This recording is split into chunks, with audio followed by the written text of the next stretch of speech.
IPL में बांग्लादेशी खिलाड़ियों के खिलाफ आप हैं, आपने आवाज उठाई है, क्यों आप खिलाड़ी के खिलाफ हैं, ये सब बताइए। देखिए, बांग्लादेश में जिस तरीके से निर्मम हत्याएं हिंदुओं की हो रही हैं, उनके घर जलाए जा रहे हैं, उनकी बहन बेटियों के साथ दुष्कर्म हो रहा है, 6-7 वर्ष की बच्ची को जिंदा जलाया जा रहा है, और उतने निर्मम हत्याओं को देखने के बाद भी कोई व्यक्ति इतना निर्दयी कैसे हो सकता है, जो कि एक टीम का मालिक भी अपने आप को कहता है, वो कैसे इतना निर्दयी हो सकता है कि उसी देश के क्रिकेटर को अपनी टीम में ले और बहुसंख्यक हिंदुओं को उस देश में जहां 80% से ज्यादा हिंदू हैं, उस देश में क्रिकेट लीग में अपनी टीम रखे और उसमें बांग्लादेशी क्रिकेटर को ले आए, जो क्रिकेटर उस देश से आता है जहां बहन बेटियां जलाई जा रही हैं, उनके साथ दुष्कर्म किए जा रहा है, जिंदे बच्चे जलाए जा रहे हैं और डे बाई डे जलाए जा रहे हैं। सिर्फ वो चंदुदास ही नहीं जलाया गया, उसके बाद तमाम लोग मारे जा रहे हैं, किसी को गोली मार रहे हैं, किसी को मार मार के मार रहे हैं, किसी को घर से खींच के ले जा रहे हैं। ये सब हो रहा है बांग्लादेश में, और हिंदू मर रहा है बांग्लादेश में, और हम मौन पे मौन नहीं, हाथ पे हाथ नहीं रख सकते, हम मौन नहीं रह सकते। और उसके बाद जिस देश ने आपको हीरो बनाया, स्टार बनाया, सुपरस्टार बनाया, जिस देश ने इतना सामर्थ्य दिया कि तुम एक क्रिकेट टीम, तुम थे क्या?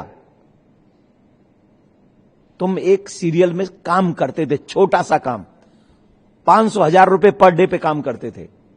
आज उस देश ने तुम्हें इतना प्यार दिया, और तुमने कोई सिर्फ एक तुम्हारे समुदाय ने नहीं दिया, हिंदू समाज ने भी बहुत ढेर सारा प्यार दिया। उसका फलस्वरूप क्या है? इस देश का ऋण कैसे चुकाओगे? ऐसे चुकाओगे? बांग्लादेशी क्रिकेटर को लाकर हमारी छाती पे खिलाकर, ये है तुम्हारा प्यार इस देश के लिए? तो हम यही कहेंगे, केकेआर का मैनेजमेंट, उनके बॉस ये समझें और उस क्रिकेटर को बाहर करें। 9 करोड़ 20 लाख रुपया जो उस क्रिकेटर को दे रहे हैं, वो पैसा, अगर जो बच्चे हिंदू वहां मारे जा रहे हैं, वही पैसा एज ए क्षमा, सॉरी फील करते हुए, उनके रिश्तेदार अगर हिंदुस्तान में हैं, तो उनके हिंदुस्तान में उन क्रिकेटर, उन हिंदू बच्चों को देने चाहिए, जिससे कम से कम ये पता लग सके कि हां, इनकी संवेदना हम हिंदुओं के साथ में है। सर, आपके इस विरोध से जाहिर हो रहा है कि आप शाहरुख खान को टारगेट कर रहे हैं। आप बीसीसीआई से क्यों नहीं बात करते हैं? आप शाहरुख खान को ही पहली बात तो मैं कभी शाहरुख खान से मिला नहीं, मैं कभी जानता नहीं, देखा है, पोस्टर है कि हाँ कोई एक्टर है, मुझे इससे ज्यादा उससे कोई लेना देना नहीं। मैं अपने फील्ड में रहता हूं, मैं अपना काम करता हूं, मैं फिल्म नहीं देखता, मैं ऐसे काम नहीं करता जिससे दुनिया के चरित्र खराब हो, ठीक है? तो उससे तो मेरा कोई पर्सनल दोष, जाति दुश्मनी तो है नहीं, मेरा उससे कोई प्रॉब्लम भी नहीं। प्रॉब्लम यह है कि मैं हिंदू हूं, मैं हिंदू धर्मगुरु हूं, और हिंदू मारे जा रहे हैं, बेटियां मारी जा रही हैं, उनकी अस्मिता लूटी जा रही है, और बच्चे मारे जा रहे हैं बांग्लादेश में, और आप बांग्लादेश के क्रिकेटर को ले आए। इससे पहले तो मुझे उनसे कोई प्रॉब्लम नहीं, आप क्यों ले आए भाई? आपने अपनी टीम में क्यों रखा? इतना बड़ा पैसा दे रहे हैं, अगर उस पैसे का 1% भी उस जगह चला गया जहां इसे एक हिंदू मर गया, क्या केकेआर मैनेजमेंट ये लिख के देगा कि उसका जिम्मेदार हम है? हमें भी उसकी सजा मिलनी चाहिए, हमें भी मर्डरिस्ट की लिस्ट में लिखना चाहिए, हमारा नाम आना चाहिए? लिख के देगा? नहीं देगा ना। तो इजी आपके लिए वे है, रास्ता है कि आप यहां से उसको निकालिए, कहिए आई एम सॉरी, हम आपको टीम में नहीं रख सकते। आपका विरोध हमारे देश में हो रहा है, और हो रहा है, उस क्रिकेटर का ही नहीं हो रहा है। मैंने तो कहा है हिंदुस्तानियों से, सनातनियों से, एक भी बांग्लादेशी को अपने यहां पर काम मत दो, चाहे वो कोई भी हो, उन सबको अपने यहां से निकाल दो। मैंने सबके लिए बोला है। सर, सवाल ये है कि आपने बांग्लादेश खिलाड़ी के खिलाफ आवाज उठाई है, आपने वो आवाज बीसीसीआई से भी कहा है या सरकार से भी कहा है, या आपने सिर्फ एक आईपीएल की जो टीम मैनेजमेंट है केकेआर को टारगेट कर रहे हैं? नहीं, मैंने सबसे पहले जब मुंबई में मैं कथा कर रहा था, तो मैंने बीसीसीआई से भी कहा है, सरकार से भी मैंने निवेदन किया है कि भैया कोई भी बांग्लादेशी क्रिकेटर आईपीएल में नहीं खेलना चाहिए। आईपीएल बना किसके लिए था? आईपीएल बना था सनातनियों को प्रमोट करने के लिए, हिंदुस्तानियों को प्रमोट करने के लिए। आईपीएल इसलिए नहीं बना था विदेशियों को पैसा देने के लिए, बांग्लादेशियों को पैसा देने के लिए, आतंकवाद में सम्मिलित हो जाने के लिए पैसा चला जाए, इसके लिए नहीं बना था आईपीएल।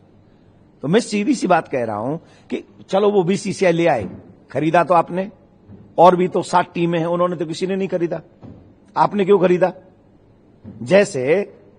जैसे कोरोना काल में पाकिस्तान को तो हेल्प चली गई थी उन महानुभाव की, हिंदुस्तान में कोई हेल्प नहीं हुई। वैसे ही बांग्लादेशी क्रिकेटर को और किसी ने तो नहीं खरीदा, पर यह महानुभाव का प्यार जाग गया वहां के लिए। क्यों जागा? क्यों जागा? इस देश के और देशवासियों के लिए आपकी कोई निष्ठा नहीं है क्या? खाओगे यहां का, दोगे वहां पे। This is not good. Sir, RJD की तरफ से कहा जा रहा है कि खेल और कला को राजनीति से दूर रखना चाहिए। मैं आरजेडी से निवेदन करूंगा, क्या यही बात तब बोली जा सकती है जब राजनीति में इलेक्शन चल रहा हो कि हिंदू हमें वोट न दे? कोई भी पार्टी, आई एम सॉरी मैं एक पार्टी का नाम ले गया, किसी भी पार्टी को क्या ये कहेंगे कि इलेक्शन टाइम चल रहा है तो भैया नहीं हम वोट से हमको हिंदू दूर रहो, कहेंगे?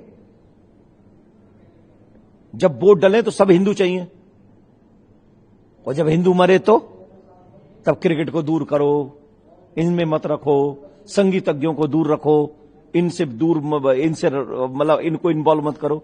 ये क्या है? ये हमको तो कई बार ऐसा लगता है कि हमको ना बाहरी लोगों से ज्यादा प्रॉब्लम, मुश्किल कम है।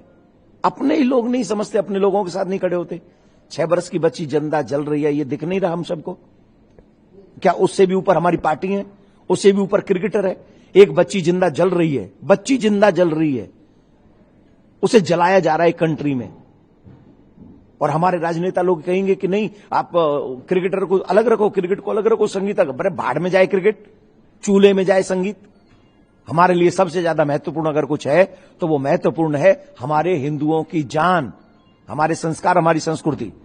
तो उसके लिए तो बहुत जरूरी है। क्योंकि आपने जिस प्लेयर को लिया है वो रहमान अच्छे ऑलराउंडर बॉलर है, उस अपने टीम के लिए उनको लिया है, इसका आप क्या कहना है? जैसा अभी आप कह रहे थे कि उनसे अच्छे।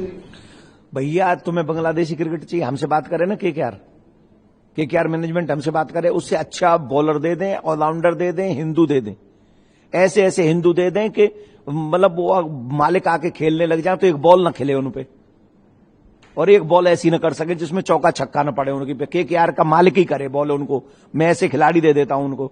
और अगर उन्हें हिंदुओं से नफरत है तो मैं उन्हीं के समाज का कहीं से अरेंज करके दूंगा, उससे बेटर बॉलर और बैट्समैन दूंगा।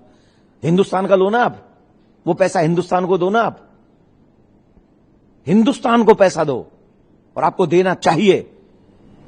सर, आपके विरोध के बाद भी अगर आपकी बात नहीं मानी जाती है, उस खिलाड़ी को खिलाया जाता है, तब आप क्या करें? पहली बात तो ये समझ लीजिए, निश्चित एक बात है, या तो वो बांग्लादेशी क्रिकेटर नहीं खेलेगा, या पूरी केकेआर टीम पे संकट आ जाएंगे। और इसके बाद एक और बात बता रहा हूं अब आपको, ये पिछले 3 दिन से मेरे दिल में बहुत दर्द हो रहा है। अब मैं इनको दिखाऊंगा, तुम तो सिर्फ एक टीम के मालिक हो ना, वेट एंड वॉच। अब आपको दिखाऊंगा कि सनातन कहते किसको हैं। सनातनी सिर्फ माला ही करना नहीं जानते, सनातनी सिर्फ तिलक करना ही नहीं जानते। वेट एंड वॉच, आपको दिखाऊंगा कि सनातनी क्रिकेट भी खेल सकते हैं, और तुमसे अच्छी खेल सकते हैं, तुम्हारे खिलाड़ियों से अच्छी खेल सकते हैं। तो अब आप वेट करिए। मेरा तो निवेदन यह है कि राजी से मान जाएं, और एक क्रिकेटर को निकाल के अगर आप इस देश के द्वेष से, क्रोध से बच सकते हैं तो बचें, यही मेरी एडवाइस है। सर, आप अपनी इस अपील के अंदर और किसी को भी शामिल करना चाहते हैं, राजनीति से अपील करना चाहते हैं? मैं पूरे देश के सनातनियों से निवेदन करना चाहता हूं, जो भी मुझे इस समय सुन रहे हैं, देश के जितने भी सच्चे देशभक्त हैं, जिनको बांग्लादेश में मर रहे हिंदुओं के साथ संवेदना है, और मैं तो उनसे भी निवेदन करूंगा जिनका कॉन्टैक्ट केकेआर के मैनेजमेंट और बॉसों के साथ में है, वो उसे कहें कि जितना जल्दी हो सके बांग्लादेशी क्रिकेटर को निकाल दो। वो नहीं खेलेगा आईपीएल, बिल्कुल नहीं खेलेगा आईपीएल, ये निश्चित है, कंफर्म है। इसके लिए हमें सड़क पे उतरना पड़े तो हम सड़क पे भी उतरेंगे, ये समझ लीजिए, ठीक है ना? तो वो निकाल दें। सारे हिंदू लिखें सोशल मीडिया पे, जितने भी हैं, जितने चैनल हैं, ईमानदारी से इसका विरोध करें। कि और नहीं तो जो नहीं करेगा, मैं समझूंगा कि वो हिंदू बांग्लादेश में जो मर रहा है उनसे उनको दुख नहीं। सर, आज से नववर्ष 2026 की शुरुआत हुई है, आज पहला दिन है, नया साल है, क्या कुछ मैसेज देना आप चाहते हैं और किन को देना चाहते हैं? सबसे पहले तो ये अंग्रेजी कैलेंडर है, लेकिन हमें समाज के साथ, देश के, विश्व के साथ चलना है, तो इसलिए सभी सनातनियों से बहुत बहुत शुभकामना। 2026 आपके लिए मंगलमय हो, इतनी मंगलमय हो कि जो आप ड्रीम देख रहे हैं वो कंप्लीट हो और आप अपने शिखर तक पहुंचे, ये आप सबके लिए प्रार्थना है। लेकिन एक और चीज मैं आपको कह दूं कि आने वाले समय के लिए अपने बच्चों को शस्त्र और शास्त्र दोनों का ज्ञान दें। नव वर्ष में आपके बच्चे अपनी सुरक्षा करने में निपुण होने चाहिए, और जो इस देश के विरुद्ध और इनकी भावनाओं के विरुद्ध अपना मन बनाए बैठे हैं, इसी देश में रहकर बांग्लादेशी क्रिकेटर लेके आ रहे हैं, उनसे एक ही निवेदन है, 2026 हीरो भी बना सकता है और नहीं सुधरे तो जीरो भी बना सकता है। समय है, किसी को छोड़ता नहीं है। जय हिंद।